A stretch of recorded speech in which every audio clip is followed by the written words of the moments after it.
Jong FC Utrecht.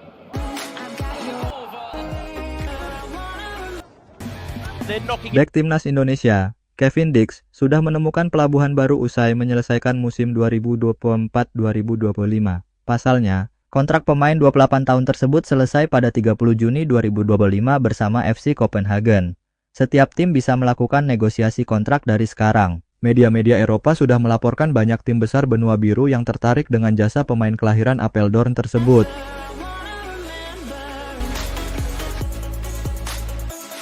Salah satunya adalah duo raksasa Jerman yaitu Wolfsburg dan Borussia Mönchengladbach. Namun, masa depan bek 28 tahun tersebut sudah hampir mencapai titik temunya. Jurnalis Sky Sport.de, Florian Plettenberg mengabarkan bahwa Kevin Dix sudah dilaporkan sepakat dengan Borussia Mönchengladbach. Pemilik satu caps timnas Indonesia tersebut bakal hijrah dengan skema bebas transfer. Itu berarti bahwa Kevin Dix bakal bergabung usai kontraknya selesai dengan FC Copenhagen.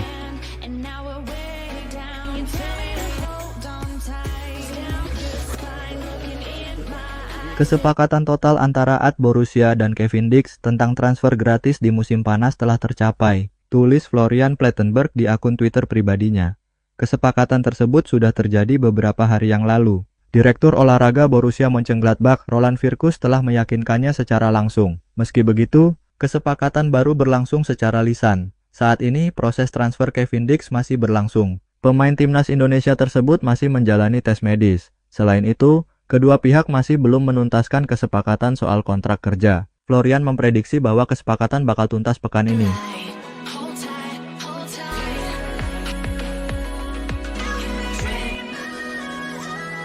Sebagaimana rencana yang jelas sebagaimana terungkap beberapa hari lalu, ujar Florian. Bek tengah berusia 28 tahun dari FC Copenhagen ingin bergabung dengan M Gladbach karena Roland Virkus telah meyakinkannya. Namun, pemeriksaan medis belum selesai dan kontrak belum ditandatangani. Beberapa detail masih belum terselesaikan.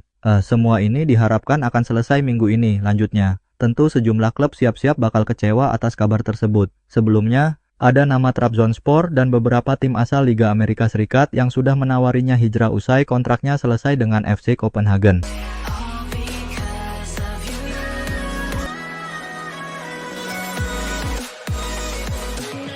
Pemain timnas Indonesia, Calvin Verdong masuk dalam tim terbaik Speelronde 19 Eredivisie 2024-2025. Daftar tersebut dikeluarkan oleh media asal Belanda, Voetbal International. Dalam daftar tersebut, NEC Nijmegen mengirim 3 perwakilannya. 3 perwakilan tersebut adalah Calvin Verdong, Vito van Kroijs, dan Sami Owaisa. Hal ini disebabkan penampilan impresif Calvin Verdong dan kolega saat menaklukkan Fortuna Sittard dengan skor 4-1. Pada laga tersebut, bek timnas Indonesia tersebut berhasil tampil impresif. Bek sayap berdarah Aceh tersebut berandil penting membawa timnya menggilas mantan klub Ragnar Oratmangoen, Fortuna Sittard. Mentas di kandangnya, Gopher Stadion, NEC melesakkan 4 gol berbalas 1. Verdong mencetak gol ketiga bagi timnya melalui tembakan roket dari dalam kotak penalti pada menit ke-71.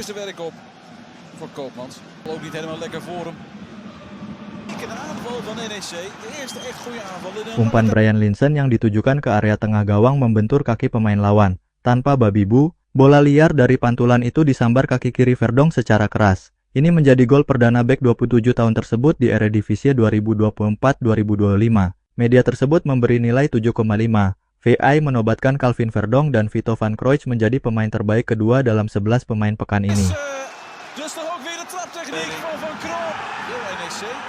Keduanya hanya kalah dari rekan setim Eliano Reinders di PC Zwolle, Philip Krastev. NEC dengan mudah mengalahkan Fortuna Sittard di De Goffert dan 3 pemain berhasil masuk ke Team of the Week, tulis V6. Calvin Verdong dan Vito van Kroijs menerima nilai 7,5 atas penampilan mereka. Lanjutnya,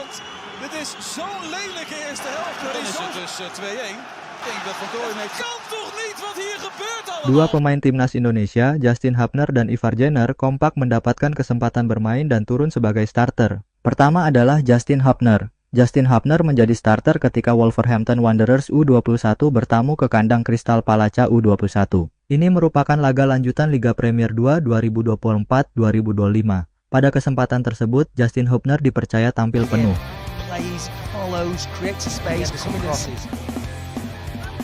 Pemain berposisi sebagai bek itu kemudian mampu membantu Wolves U21 meraih kemenangan dengan skor 1-0.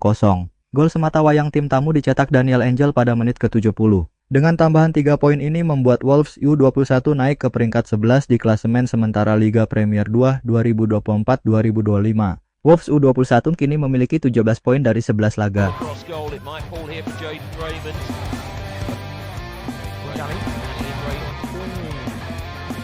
Lanjut ke Ivar Jenner. Sama dengan Justin Hofner, Ivar Jenner juga bermain sebagai starter ketika Jong FC Utrecht melawan De Graafschap 21 Januari. Ini merupakan laga lanjutan Eerste Divisi 2024-2025.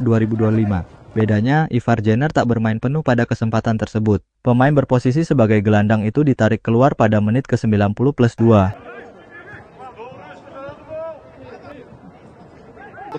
Ivar Jenner digantikan dengan Oa Gogil. Terkait hasil, Ivar Jenner juga gagal membantu timnya meraih kemenangan. Jong FC Utrecht harus puas berbagi poin setelah mengakhiri leg dengan skor 1-1. Tambahan 1 poin membuat Jong FC Utrecht tak beranjak dari papan bawah. Jong FC Utrecht kini berada di urutan ke-19 dengan raihan 14 poin.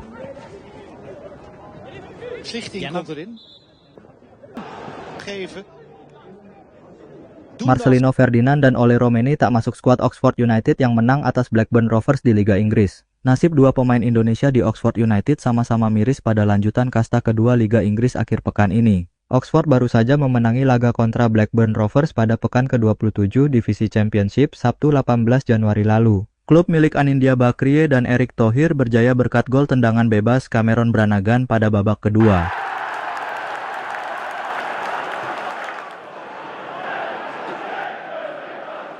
Dengan demikian, Oxford sudah melakoni 5 laga tak pernah kalah sejak ditangani pelatih anyar Gary Rowett. Bakriye dan Thohir bisa puas dengan kinerja Gary Rowett, kecuali bahwa sang pelatih belum melibatkan pemain Indonesia. Untuk kasus Marcelino Ferdinand, keputusan tak mengajak bertanding bisa dimaklumi. Pemain 20 tahun itu sejauh ini hanya diberi kesempatan di Piala FA mengingat kualitasnya jauh di bawah pemain utama. Namun bos Indonesia sudah merogoh kocek sampai memecahkan rekor transfer klub demi mendatangkan Ole Romeni dari FC Utrecht.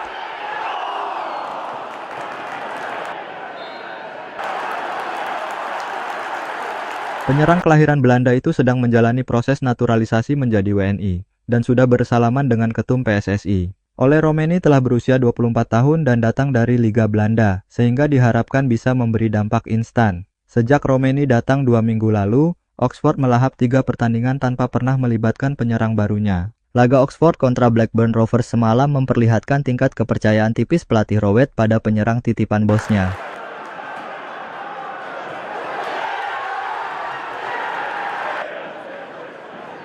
Rowett memasukkan pemain anyar yang baru datang kurang dari 24 jam sebelum kick-off, Michael Helik, dalam susunan starter. Pemain baru lainnya, Alex Matos dan Tom Bradshaw, dimainkan sebagai pemain pengganti. 3 pemain tersebut datang dari sesama klub Liga Inggris, sehingga diuntungkan kondisi fisik yang dalam kondisi match fitness. Adapun Romeni disebut baru menjalani libur musim dingin Liga Belanda, sehingga masih perlu membangun fisiknya. 2 pemain, Romeni dan Joe Bennett, berkembang dengan lamban, ujar Rowett di Oxford Mail.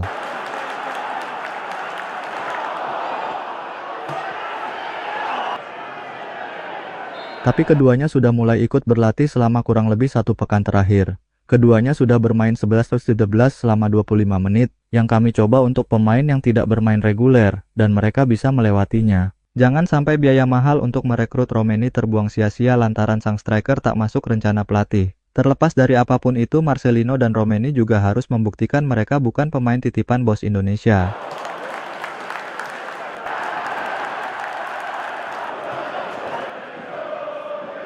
Nathan Chow Aon masih bertahan di Swansea City meski terus dibangku cadangkan oleh pelatih Luke Williams. Seorang pemain bisa merasa terpenjara di klub jika tak dibolehkan pergi padahal tidak pernah bermain. Nathan Chow Aon di Swansea City menjalani situasi itu pada bursa transfer Januari Liga Inggris. Bek kiri timnas Indonesia itu sudah 1 malam musim tidak bermain reguler di level klub. Kepindahannya ke Swansea City tak membuahkan hasil yang diharapkan. Ia sama sekali tidak tampil untuk The Swans pada musim lalu yang dihiasi debut untuk timnas Indonesia. Peminjaman ke SC Heerenveen juga tidak produktif. Nathan menyambut musim ini dengan ekspektasi rendah. Setelah bulan Agustus 2024 berlangsung indah dengan 3 penampilan, sisa musim ini berlangsung muram. Ia melakoni 19 pertandingan divisi Championship dengan duduk membeku di bangku cadangan.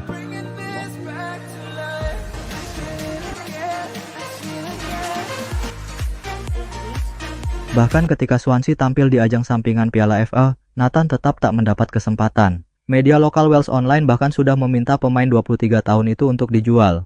Ia mungkin sangat populer di tempat asalnya Indonesia, tertulis Wales Online. Tapi karirnya di Swansea tidak pernah lepas landas. Jual, tegas media setempat tersebut. Hingga 2 minggu lebih bursa transfer Januari berlangsung, nama Nathan sejauh ini tidak dikaitkan dengan transfer keluar.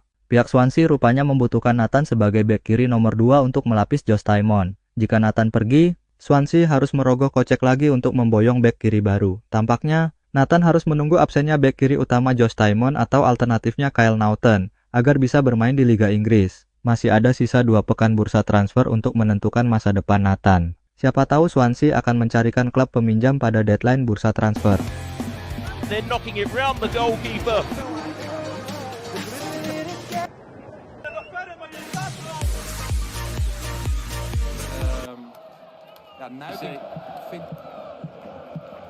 Jong FC Utrecht. Gets there at the feet of Jawobi.